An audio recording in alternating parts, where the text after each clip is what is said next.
have a feeling, and I could be totally wrong, that Boba Fett is going to end up using the Tusken Raiders to help him secure power on Tatooine.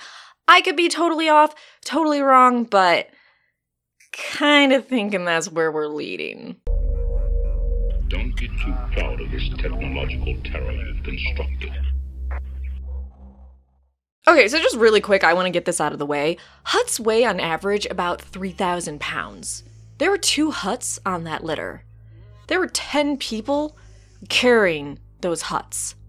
6,000 pounds carried by 10 people. No wonder they looked like they wanted to collapse or just die.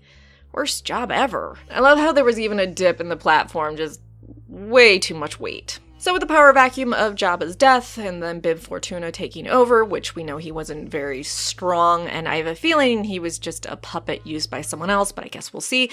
We have relatives of Jabba wanting to take over, so now Boba is going to have to contest them for it. And this is where I believe, and I think it's kind of obvious and everyone else has this thought process too, that the relationship he's building with the Tusken Raiders in the flashbacks are going to come to the present where we see them coming and aiding him. We're gonna get some Hutt on Tusken action, or some Hutt men on Tusken action. I don't know why it really excited me to see Hutt's live action. It's just, I don't know, there's something so grotesquely fun about them.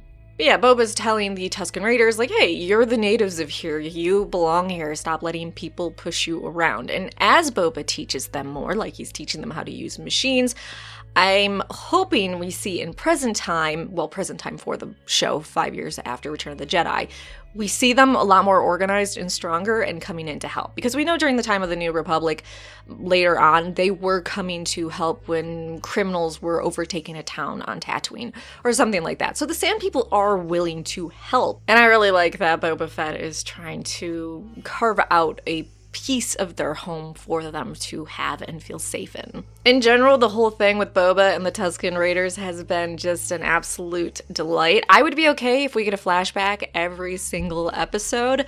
I loved the whole driver's ed. It was very, very cute. The whole vision quest, I don't know, I would not be okay with people having something crawl up my nose. And then you got me all drugged up and sent me out into the desert to find a stick? Like, dude.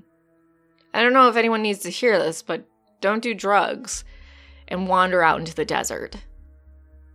Usually has some bad consequences. Boba ended up not having any, but you aren't Boba. Seeing him make the gaffi stick was really, really cool. Also, it was so cute how he kept looking at them while he was making it to be like, hey, is this right? Is this right? I'm trying to honor you. I'm trying to do this correctly. And I don't know, Boba's a little bit softer in this series. I know he's still very, very hard, but it's kind of nice seeing these soft, respectful moments of Boba Fett. Because he may be a bounty hunter, but he has manners. Speaking of bounty hunter, you may have seen the large Wookiee who looks, I don't know, kind of like he has rabies. That's Black K. He's in the comics. He is just absolutely crazy awesome. So I'm enjoying the fact that we got him live action, and I want to see him just go nuts on people. I feel like we're getting a lot of Western vibes from this series. I mean, we got Western vibes from The Mandalorian and also from Solo. And just like Solo, we had a train heist, although this was actually in a desert, which is more Western vibes. But I like it. I'm enjoying it. And I like that they're proving we don't need to have lightsabers and people using the Force for a Star Wars TV series to be fun, because there was a while where they wanted to push at least one lightsaber or someone using the Force in every single series because they worried people wouldn't be interested if those things weren't there, which obviously people are interested with those things not being there, or maybe with those things popping up randomly.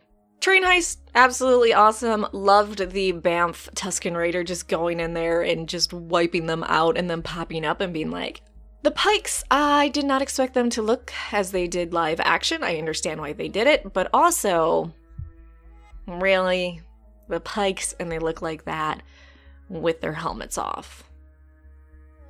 Bunch of racist Disney. So what are the Pikes up to? I mean, besides transporting coaxium and also spice, I'd be interested to see if they're still working with Crimson Dawn. If Kira could pop up in this series, I would just absolutely fucking lose my mind. Amelia Clark, if you did a secret cameo or some filming for Book of Boba Fett, that would be the coolest surprise ever. Do you feel like they're trying to spoil us with Max Rebo? I feel like maybe they're going to show him every single episode just to be like, hey, here you go. Here's a little bit of happiness in these dark times. Really cool to see Tosche Station, which you probably remember Luke whining to Uncle Owen, wanting to go there, get power converters, though now we see it's more likely he wanted to go there to get wasted. So Uncle Owen, you made the right call. Shame on you, Luke.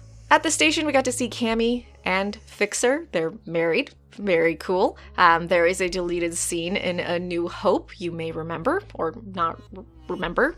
So kind of a fun Easter egg to see them again, although they've been recast. At least I think they've been recast because they look really good if they're the same people that played them in A New Hope. You may have noticed the Hutt curse, the E-Chota. This was also said during The Empire Strikes Back. If you're wondering what it is a very, very crude remark. And just not crude to C-3PO, because we know he's a little prissy. Even Boba Fett was like, whoa, dude, come on, manners. But really fun to see that curse again, or hear that curse again. So if I were a betting woman, I haven't seen the teaser or trailer for Episode 3 of Book of Boba Fett, so maybe this is going to be completely wrong, just even based off of seeing that. We're going to get more flashbacks of Boba with the Tusken Raiders, seeing them help them become more and more powerful. I'd be interested to see what's going on with the Pikes and if they have a connection to Crimson Dawn still, and if there's something going on Tatooine. I want to see more of those Twi'leks. 1, she's incredibly hot. 2, he is just incredibly adorable with just all his little zingers. I love him so much. Do you like how the guy was willing to be beheaded but not face the Rancor? Even the Gamorrean guards were like, whoa, okay, we are gonna step away from this shit. So where I think they're going with this in Episode 3, Chapter 3, is that we're going to see more flashbacks. He's helping the Tusken Raiders become more powerful, more cemented, teaching them more modern things. Modern, I say in quotations. We see present time Boba trying to figure out with Fennec, okay, how are we gonna deal with these Hutts? And how are we going to actually claim power on Tatooine, because the Hutts are very, very powerful. Ooh, do you think maybe we'll see in one of the flashbacks a Boba Tusken romance? But let me know what you thought about this chapter. Are you excited about Episode 3? Or are you not? Let me know in the comment section down below. Thanks so much for watching. Please like the video and subscribe for more Star Wars videos.